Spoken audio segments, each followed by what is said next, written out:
अगर तो लोगों के ऊपर महंगाई नहीं बढ़ी दवाओं की सूरत में, तो आपने ये खाम माल के ऊपर 17% GST लगाया क्यों है?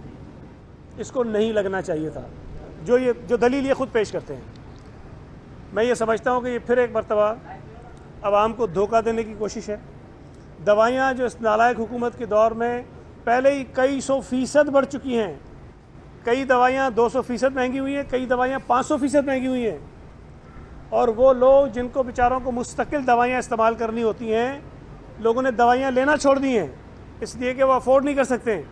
और अभी 160 अरब रुपए दवाइयों की कीमतों में इजाफा करके जो है वो लोगों से लिया जाएगा।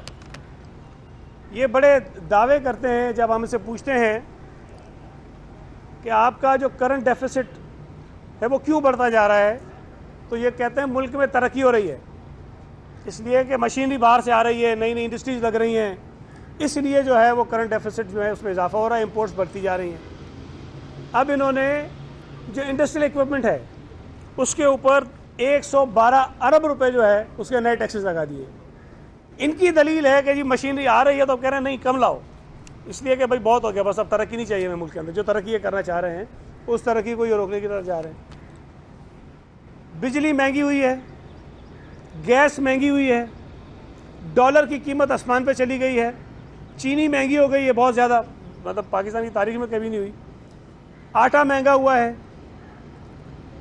पेट्रोल डीजल महंगा हुआ है, जिसकी वजह से महंगाई बहुत ज़्यादा हो गई है। और उसकी बिना पर जो आप और हम ज़रूरत की चीज़ें इस्तेमाल करते हैं रोज़ाना, उसकी कीमतों में बेपनाह इजाफा हुआ है। सोने पे सुहागा ये जो बार बार एक सवाल मैं करता हूँ, कल काबीना में ये जो मिनी बजट है ये पेश हुआ, और उस काबीना के अंदर MQM भी बैठी थी, उस काबीना के अंदर GDA भी बैठी थी, उस काबीना के अंदर PMLQ भी बैठी थी। PTI वाले तो चले मजबूर हैं, अपने हैंडसम वज़ीर आज़म के सामने बात नहीं कर सकते हैं, लेकिन कम से कम GDA और MQM ख़ास तौर पे, जिनको बहुत ज़्यादा एहसास है गरीबों का, जो दावे करते हैं, वो बताएं इस सूबे के लोगों को कि जब ये जालिमाना फैसले कल काबीना से मंजूर करवाए जा रहे थे, MQM ने इसकी मुखालफत क्यों नहीं की, GDA ने इसकी मुखालफत क्यों नहीं की।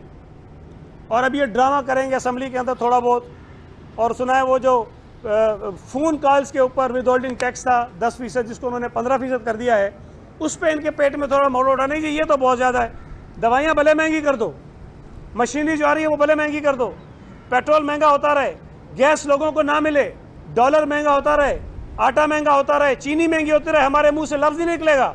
लेकिन जो 5% विदहोल्डिंग टैक्स आप मोबाइल फ़ोन के कॉल पे बढ़ा रहे हो, उस पर दुनिया को दिखाने के लिए एक ड्रामा किया कि जिस पे हमने बात की, और उस पर वज़ीर आज़म ने कहा एक कमेटी बनाते हैं और देखते हैं, ये भी ऐसी काम उतर जाएगा। और ये मैं आपको बता रहा हूँ कि मोबाइल फ़ोन कॉल्स पर जो विदहोल्डिंग टैक्स में इजाफा हुआ है वो भी वापस नहीं होने वाला, वो 15 ही रहेगा। इनको फिर कोई और लारा लप्पा दे देंगे, ये फिर कोई और सौदेबाजी कर लेंगे।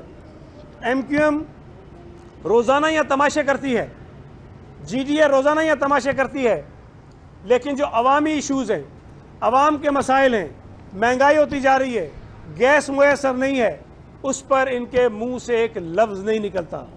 इनको जो टारगेट और टास्क दिया गया है कि सूबा सिंध में बदअमनी पैदा करो, सूबा सिंध के लोगों को लड़ाओ या फिर से लिसानी फसादात कराओ, ये उस मकसद पर अपने तुले हुए हैं जो इनको सूट करता है, जो इनको बड़ी मज़ा आता है।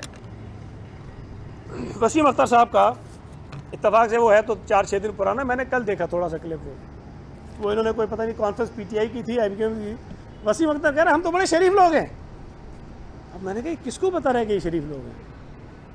कराची का बच्चा बच्चा जानता है, कराची में काम करने वाले मीडिया के लोग जानते हैं, कराची में काम करने वाली पुलिस जानती है, कराची में काम करने वाली इंटेलिजेंस एजेंसी जानती है, कराची में काम करने वाले रेंजर्स जानते हैं, कराची में काम करने वाले ब्यूरोक्रेट जानते हैं, कराची में रहने वाला एक एक बच्चा जानता है कि MQM कितनी शरीफ है।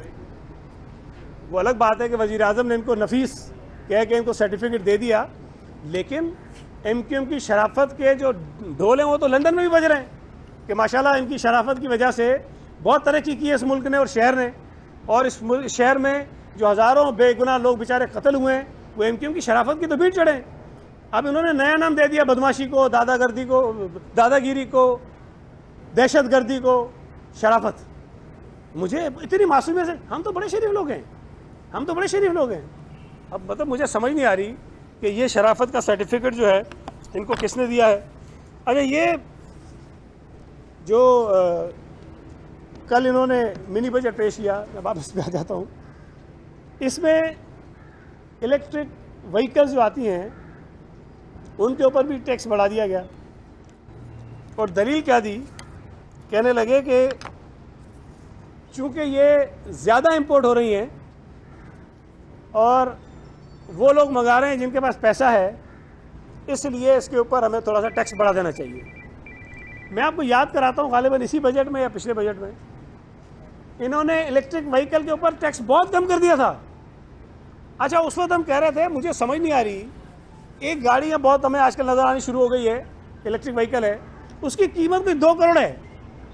वो भाई 2 करोड़ रुपए की गाड़ी कोई आदमी मंगा रहा है, वो 2.5 की भी मंगा लेगा, वो 3 की भी मंगा लेगा, उसके ऊपर ड्यूटी उन्होंने 15% कर दी। आज 5 महीने 6 महीने बाद इनको एहसास हुआ कि नहीं, वो तो काम गलत हो गया है, ड्यूटी 15% रखी है, कोई और पता नहीं टैक्स उसके ऊपर बढ़ा दिया है। तो ये जो इनकी मंतकें हैं मुझे तो समझ नहीं आ रही हैं कि 6 महीने पहले कुछ और सोच रहे होते हैं, 5 महीने बाद फिर कुछ और सोच रहे होते हैं। जो फैसले ये आज कर रहे हैं, मुझे यकीन है, मुझे उम्मीद है कि असेंबली के अंदर मौजूद पीटीआई के वो लोग जिनको अवाम के पास जाना है इलेक्शन में, जिन्होंने अपने हलकों के अंदर जाना है, जिन्होंने लोगों से वोट लेकर इलेक्शन जीतने की कोशिश करनी है, वो इस जालिमाना मिनी बजट को मुस्तरद करेंगे। मुझे उम्मीद है कि वो किसी धमकी के बिना पर, किसी फ़ोन कॉल की बिना पर, किसी और मजबूरी के तहत पाकिस्तानी अवाम के ऊपर जो जुल्म पीटीआई की नालायक नाहिल सिलेक्टेड हुकूमत ढा रही है, उस जुल्म में अपना हिस्सा नहीं डालेंगे।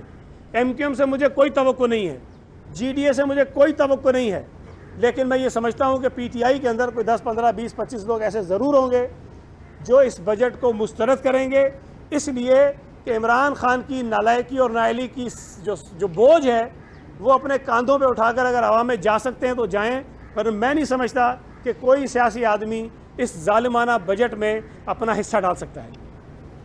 आप कोई सवाल कर ले तो मैं। कल काबीना का इजलास हुआ था, काबीना के इजलास में पुलिस रूल्स में जो रोटेशन पॉलिसी है उससे मतलब बात हुई।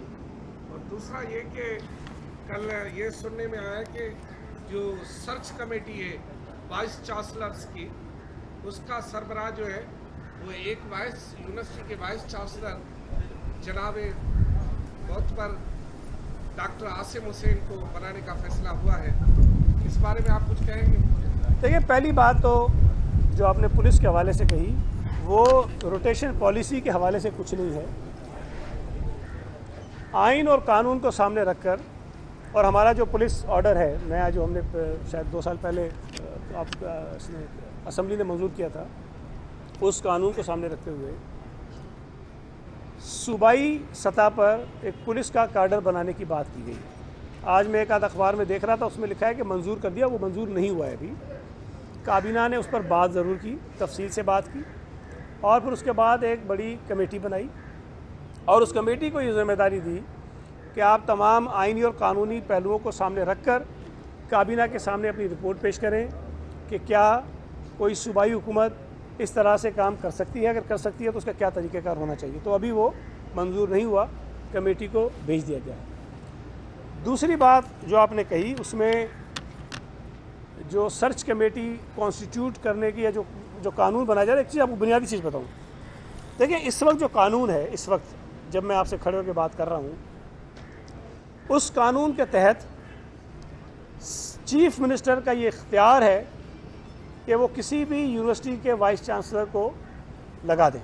ये चीफ मिनिस्टर का इख्तियार है। चीफ मिनिस्टर साहब ने इस जो वाइस चांसलर की नामजदगी है या तैनाती है, उसको ट्रांसपेरेंट बनाने के लिए एक सर्च कमेटी बना दी, जो कानून में नहीं है, उन्होंने बना दी। और सर्च कमेटी में मुख्तलिफ लोगों को डाला ताकि वो चीफ मिनिस्टर साहब को एडवाइस करें, उनको बताएं कि ये 4, 5, 6 लोग थे जिनको हमने इंटरव्यू किया और उसके मुताबिक जो उनका एक्सपीरियंस था, जो उनकी एजुकेशन थी, क्वालिफ़िकेशन थी, उसके मुताबिक ये आदमी सूट करते हैं, फिर चीफ मिनिस्टर साहब उसको तैनात करते थे। मैं ये समझता हूँ कि ये तो एक अच्छी चीज़ हुई है कि वो सर्च कमेटी जिसकी कानूनी कोई हैसियत नहीं थी, चीफ मिनिस्टर साहब ने अपने तय अपने इख्तियारात को इस्तेमाल ना करते हुए जो कर सकते थे उन्होंने नहीं किया और सर्च कमेटी को दिया कि आप मुझे बताइए।